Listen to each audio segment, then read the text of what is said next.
Bem-vindo ao nosso canal Conversando sobre Cérebro. Será que os chamados processos mentais, tais como memória, linguagem, sentimentos, estão localizados em regiões específicas do cérebro ou representam uma propriedade coletiva e emergente de todo o cérebro? Fique até o final dessa nossa conversa e entenda mais como funciona o nosso cérebro. Conversamos nos vídeos anteriores sobre 3 princípios das neurociências, que é importante retomar. Entre esses princípios temos o primeiro, que afirma: todo comportamento é resultado da função neural, ou seja, o funcionamento do nosso sistema nervoso.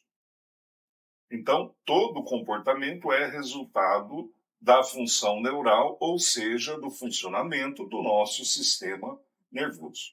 Segundo princípio, afirma que o que denominamos de mente é um conjunto de operações realizadas no sistema nervoso. Terceiro princípio diz o seguinte: os distúrbios comportamentais que caracterizam as doenças psiquiátricas ou transtornos mentais são distúrbios do sistema nervoso. Para responder à questão que apresentamos anteriormente, ou seja, será que os chamados processos mentais estão localizados em regiões específicas do cérebro ou esses processos mentais, representam propriedades coletivas e emergentes de todo o cérebro?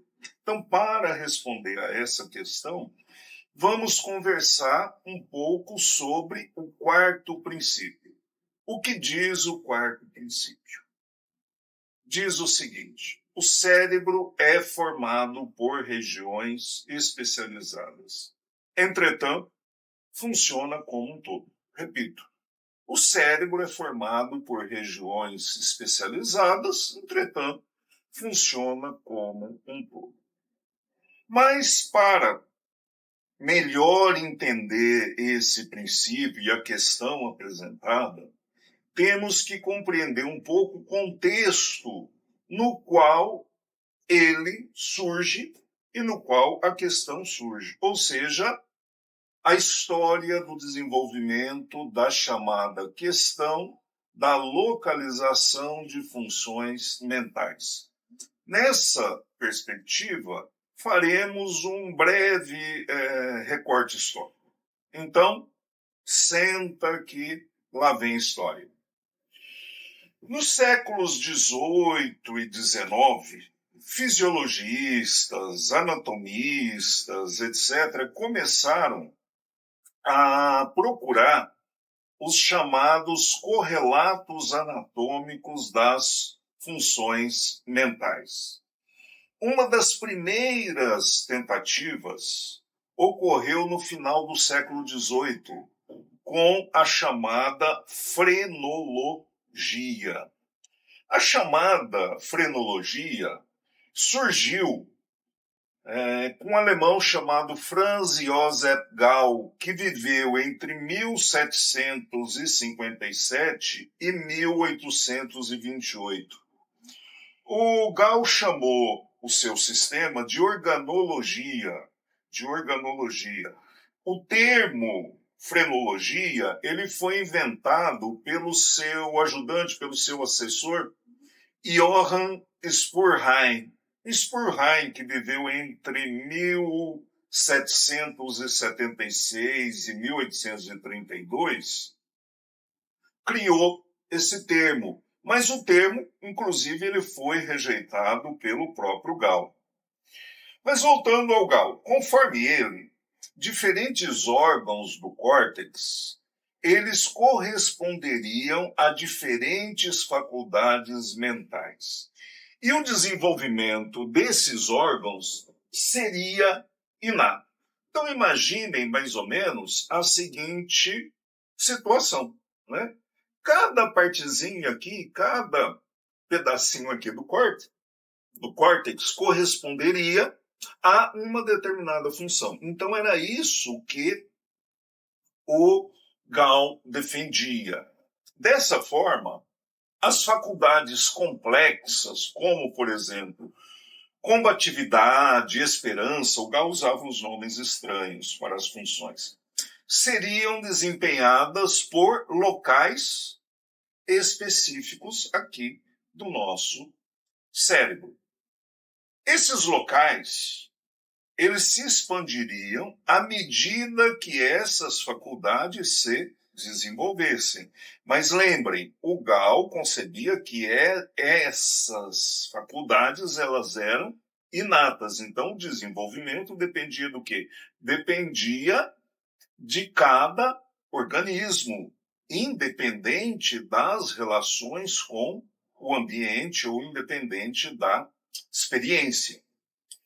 O aumento dessas áreas ou órgãos no cérebro produziria, segundo Gall, bossas ou cristais no crânio, ou seja, protuberâncias, pelas quais poder-se-ia, por exemplo, determinar o caráter de uma pessoa ou a propensão de uma pessoa para determinada coisa, né? Interessante, o Gall ele não era um neuroanatomista clássico, ou seja, aquele que dissecava, estudava. Não. O Gall, o que ele fez? Ele observava as pessoas, o crânio das pessoas, né? E as características da personalidade, da inteligência, do comportamento dessas pessoas e relacionava o quê? Relacionava o formato do crânio com o quê? Com as funções. Então, se a pessoa tinha uma protuberância maior em determinada área do crânio, e aquela pessoa apresentasse determinado comportamento e outras pessoas também tivessem aquela protuberância e apresentassem comportamento igual, isso significaria o quê? Que aquela área era o quê? Era responsável por aquele comportamento, ou seja, aquele comportamento estaria localizado naquela área. Ora, eu considero esse tipo de concepção muito perigosa. Eu sugiro, por exemplo, vocês consultarem, lerem um pouquinho sobre as teorias nefastas do psiquiatra italiano Cesare Lombroso, que viveu entre 1835 e 1909, e foi o criador da chamada antropologia criminal, com fortes bases positivistas. Mas voltando à frenologia, construiu-se assim, a partir dessas observações do Gall, o chamado mapa, o mapa frenológico. Esse mapa distinguiu, a princípio, 35 faculdades intelectuais e emocionais localizadas em áreas distintas do cérebro. Quando o Spurheim separou-se do Gall, mais ou menos ali em 1812, o Spurheim, passou a defender a concepção de que o desenvolvimento das faculdades e dos órgãos cerebrais poderiam ser estimuladas por exercícios. A concepção é interessante, mas também ela não foi levada muito adiante. A frenologia em si, ela foi considerada uma pseudociência ou charlatanismo. Por outro lado, a concepção de que áreas do cérebro, de forma isolada, são responsáveis únicas por funções específicas, marcou o desenvolvimento das ciências cerebrais. Essa visão, né, ela foi, por exemplo, reforçada pelos achados de Paul Broca. Paul Broca, que viveu entre 1824 e 1880, identificou a área responsável pela fala, pela expressão da linguagem, no cérebro humano. O centro da fala foi identificado por Broca no lobo frontal inferior, né, do hemisfério esquerdo do cérebro. Do hemisfério esquerdo do cérebro. Como Broca descobriu isso? Ele descobriu isso estudando pós-mortem um paciente chamado Monsignor Le Borgne. O Monsignor Le Borgne apresentou uma lesão nessa região após um acidente vascular cerebral, uma lesão relativamente bem extensa. O Le Borgne, ele ficou conhecido como Tantan, Tantan, pois era a única frase que ele, após a lesão, conseguia expressar. Daí que muita gente depois começou a usar, né, esse termo Tantan para identificar um indivíduo maluco, abobado, com algum problema cognitivo. O distúrbio apresentado pelo Le Borgne foi denominado, em homenagem ao Paul Broca, de afasia de Broca, ou afasia de expressão.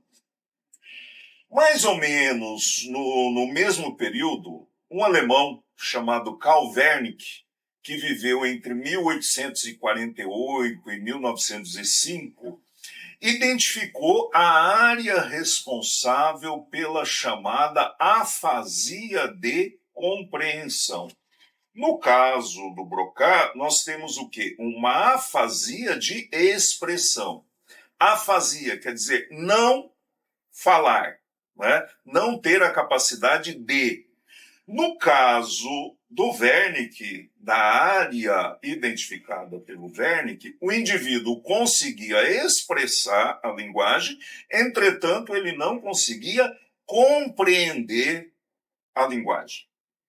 Essa área, né, identificada pelo Wernicke, ela estava localizada na porção posterior do córtex temporal superior esquerdo, ou seja, mais atrás e mais acima da área chamada área de Broca.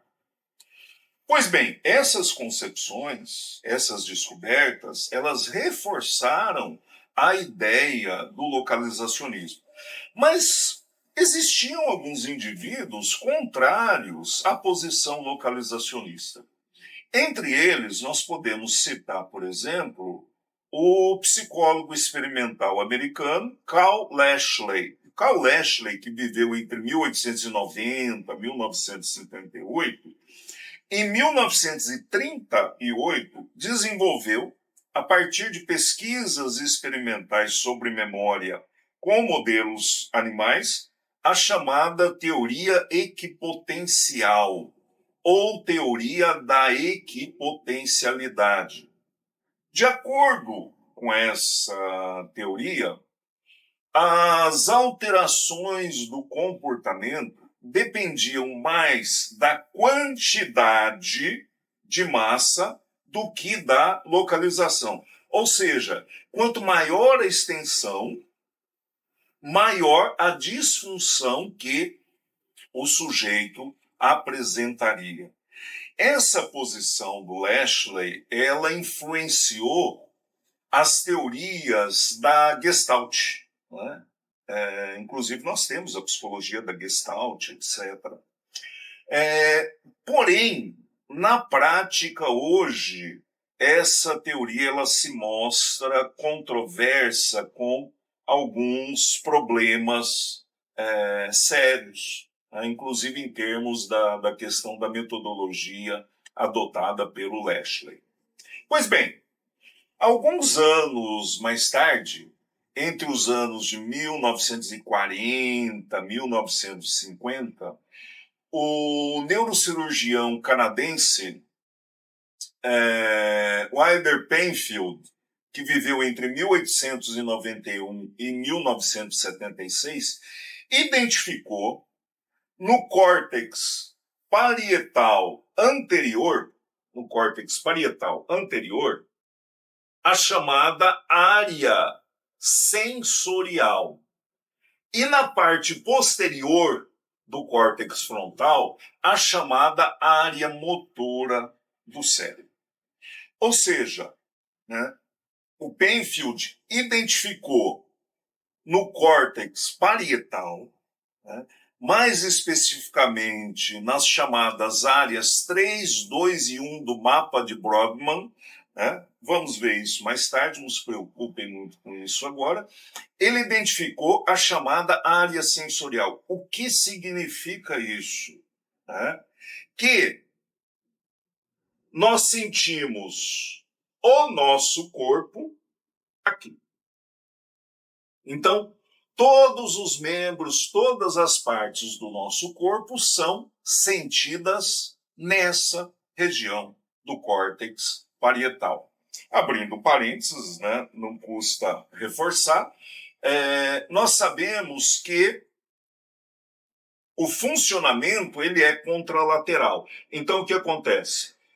O hemisfério esquerdo sente e controla o lado direito do corpo, e o hemisfério direito sente e controla o lado esquerdo do corpo. Então, nós temos aqui nessa área a entrada de todas as sensações que nós temos no nosso corpo e tomamos consciência dessas sensações a partir do quê? A partir da ativação dessa área. E isso foi uma descoberta do Penfield. E adjacente a essa área, à frente já no córtex frontal, nós temos o quê? A área motora. Então, a área motora. Então, os movimentos, o quê? Conscientes são governados por essa outra região. Não que o Penfield tenha sido localizacionista, não estamos afirmando esse tipo de coisa.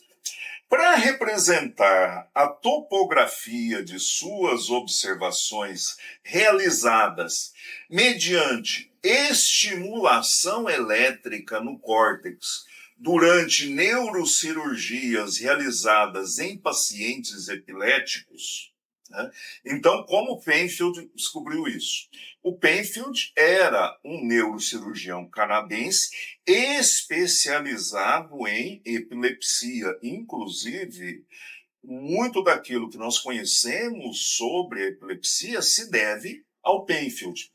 O Penfield, durante as neurocirurgias, elas são realizadas, né, com raríssimas exceções, com o paciente acordado, com o paciente consciente. A anestesia, ela é uma anestesia local, tanto que o neurocirurgião, ele conversa com o paciente durante a neurocirurgia, até para identificar algum problema. E o que o Penfield fez? Ele estimulava eletricamente regiões aqui do córtex durante a neurocirurgia e perguntava para o paciente o que ele estava sentindo, onde que ele estava sentindo, etc., observava algum movimento e assim por diante. E assim o Penfield identificou essas áreas, a área motora e a área sensorial, e onde cada membro do nosso corpo está representado no córtex parietal, né, que é sensorial, e no córtex motor, ali, logo adjacente, ali no lobo frontal. Né? Então, a partir disso, o Penfield concebeu, né, o famoso homúnculo, né, o homúnculo, que foi um desenho, foi um desenho feito por uma senhora chamada Hortense Kentley. né? E foi publicado pela primeira vez em um artigo de 1937. Né? Vocês conseguem, eu vou deixar também referência desse artigo, né? Vocês conseguem acessar esse artigo na internet. Salientamos agora um pouquinho. Então, o cérebro funciona de forma contralateral. Então, o hemisfério direito recebe os estímulos do lado esquerdo do corpo e controla esse lado do corpo, e o hemisfério esquerdo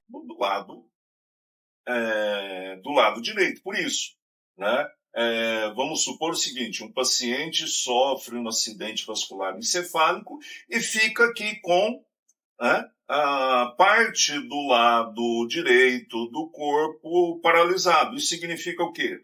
Significa que a lesão foi aqui do lado esquerdo. Simples assim.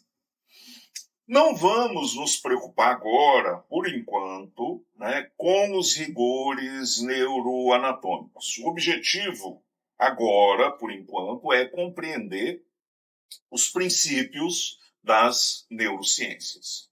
Pois bem, né, contrariamente à posição localizacionista, Kurt Goldstein, que viveu entre 1878 e 1975, o Kurt Goldstein, que inclusive eu já citei em vídeos anteriores, na obra The Organism, está aqui atrás, na obra The Organism, concebeu que o cérebro funciona como um todo.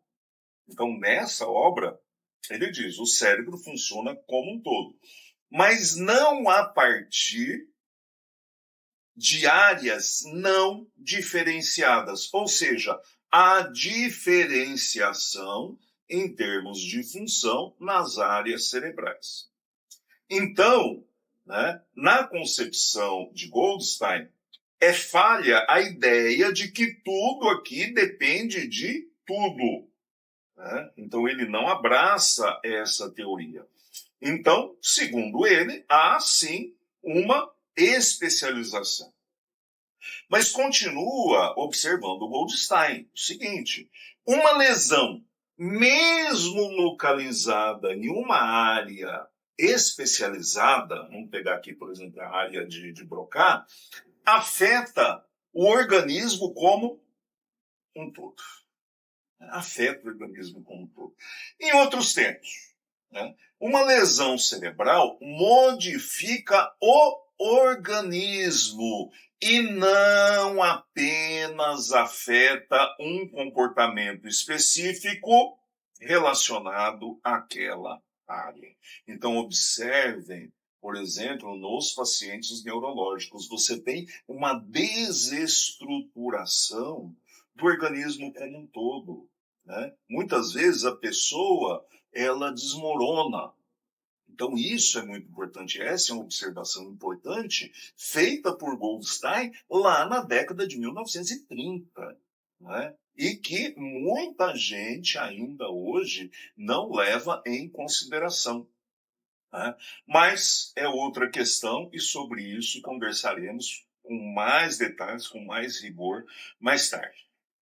Ainda contra o localizacionismo, o neurobiólogo francês, o Jean-Pierre Changé, que eu tive a honra, tive a oportunidade de conhecer em um evento em São Paulo, há coisa de uns 15 anos atrás, talvez um pouquinho mais. O Changé, ele acredita que, considerando uma análise da fisiologia celular, e nós estamos falando das células, dos neurônios, é um absurdo pensar que o cérebro se divide em compartimentos estanques. Essa é a posição do Changé hoje. O Changé, para vocês terem uma ideia, hoje tem uns 87 anos, mais ou menos. Ele tem sido, desde 2021, um dos favoritos ao prêmio Nobel. Né? Cito para vocês, indico para vocês algumas obras do Changé. Entre elas, O Homem Neuronal, Matéria e Pensamento, Razão e Prazer, entre outras obras. Em especial, né, seria interessante vocês lerem uma entrevista do Changé, publicada na obra Do Caos à Inteligência Artificial, que foi uma coletânea, né, com entrevistas com diversos neurocientistas e pessoal que trabalha com ciência cognitiva, inteligência artificial, publicada pela editora da Unesp.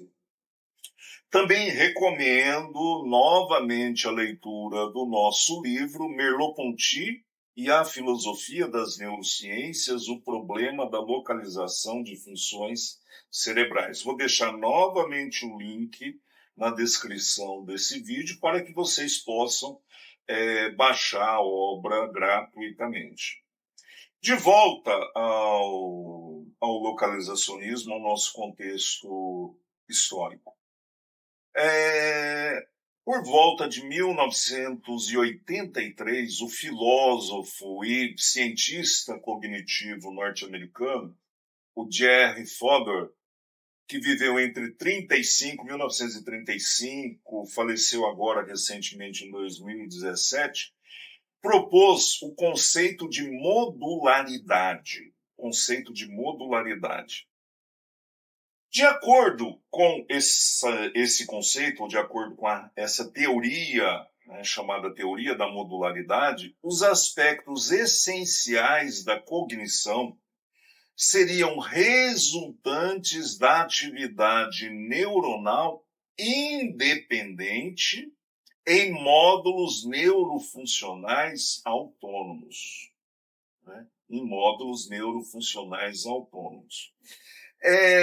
Conforme essa perspectiva, o cérebro seria formado por vários módulos separados, né, de vários módulos separados, e que são, vamos dizer assim, em termos informacionais, ou seja, de se relacionar, trocar informações, que são em termos informacionais encapsulados. Dessa maneira, a operação de cada módulo se daria de forma isolada. Essa é a teoria mais radical do modularismo. Existem autores com modularismo, vamos dizer assim, mais brando. Nós, o que defendemos? Em que acreditamos? A partir das evidências mais atuais, consideramos que o sistema nervoso está organizado em forma de redes, as quais são especializadas no processamento de estímulos recebidos pelo organismo e pelas respostas adequadas que são emitidas em função de tais estímulos. Acreditamos ainda que cada rede mantém conexões com outras redes de forma difusa. Aliás, a própria ideia de rede, ela pressupõe conexões. Costumo dizer que um dos princípios fundamentais de funcionamento do nosso cérebro é o princípio chacrinha. Diz o princípio chacrinha: quem não se comunica se estrumbica. Repito, quem não se comunica se estrumbica. Chacrinha, falecido em 1988, era também conhecido como Velho Guerreiro. O Chacrinha tinha um programa de auditório memorável. Hoje seria um programa considerado brega, no qual ele recebia calouros, artistas e assim por diante. Esse programa ele ocorria, salvo engano, aos sábados à tarde. E durante esse programa, o Chacrinha ele proferia inúmeras frases de efeito. Então, observem o seguinte: existem redes e essas redes estão interconectadas, ou seja, elas se comunicam. Então, a eficiência do funcionamento disso aqui, que nós chamamos de cérebro, está relacionada a quê? As interconexões que são estabelecidas durante o nosso desenvolvimento. Dessa forma, quanto mais complexa a função, mais áreas são necessárias. Vamos pegar como exemplo uma função complexa, a memória. Vamos pensar numa história fictícia, uma história boba. O indivíduo A conhece o indivíduo ou o indivíduo AB. E essas pessoas, elas começam um relacionamento amoroso. Nesse relacionamento amoroso, elas vivenciam uma série de situações agradáveis ou desagradáveis. Elas saem, elas vão dançar, elas vão comer juntas, elas vão passear e assim por diante. Só que, como acontece em muitos relacionamentos, vamos chamar da indivídua B, conhece um outro indivíduo, o indivíduo C, e dispensa o indivíduo A. Né? Na minha terra, a gente chama isso de... desculpa a expressão, dar um pé na bunda. Então, ela dá um pé na bunda no indivíduo A. Aí o indivíduo A fica revoltado, fica triste, etc., fica agitado por um certo tempo, mas isso tende a passar, a não ser nos casos patológicos. Mas, enfim, o indivíduo A, que levou fora, toca a vida dele. Então, que lá é passado, etc. e tal. Mas um belo dia, esse indivíduo A, ele está lá passeando, sei lá, no shopping center, olhando as vitrines. Atrás dele passa uma pessoa usando um perfume igual ou parecido ao perfume que aquela estrupícia que o descartou usava. Ele não viu a pessoa, ele não virou o rosto para olhar a pessoa. E aí o que acontece? Vem na cabeça dele uma série de lembranças, bagunçadas e tal. Ele sente alguma coisa lá no peito, como se fosse um aperto, aumento do batimento cardíaco e assim por diante. Ora, pensem comigo, a partir desse exemplo bobo. O que provocou essa onda de sentimentos e de pensamentos, lembranças desconexas? Um estímulo. Que estímulo? O perfume. Um estímulo olfativo. Pergunto a vocês, esses sentimentos, essas lembranças, poderiam ter sido provocadas ou iniciadas, que seria o nome técnico, por outra categoria de estímulo, como, por exemplo, uma música, música que eles escutavam lá nos momentos românticos, por um alimento, por uma visão, uma fotografia, uma paisagem ou qualquer outra coisa. Poderia. Então, essas lembranças poderiam ser provocadas, esses sentimentos poderiam ser provocados a partir de uma série de estímulos. Pois bem, então, nós podemos concluir que as lembranças ou memórias podem ser iniciadas ou recuperadas a partir de diferentes categorias de estímulos, olfativos, visuais, auditivos, gustativos, etc. e tal. Sabemos também que existem áreas especializadas para o processamento de diferentes estímulos. Acabamos de falar agora há pouco sobre as descobertas do Penfield. Então, pergunto a vocês, Seria lógico afirmar que diferentes módulos ou regiões cerebrais funcionam de forma isolada? Seria lógico afirmar isso? Ainda, né? Será que podemos afirmar que, por exemplo, existe um local, né? Um local aqui, né? Específico no cérebro, como se fosse, sei lá, um disco rígido de computador, no qual nossas memórias estariam armazenadas? Sinto lhes informar que a resposta é não.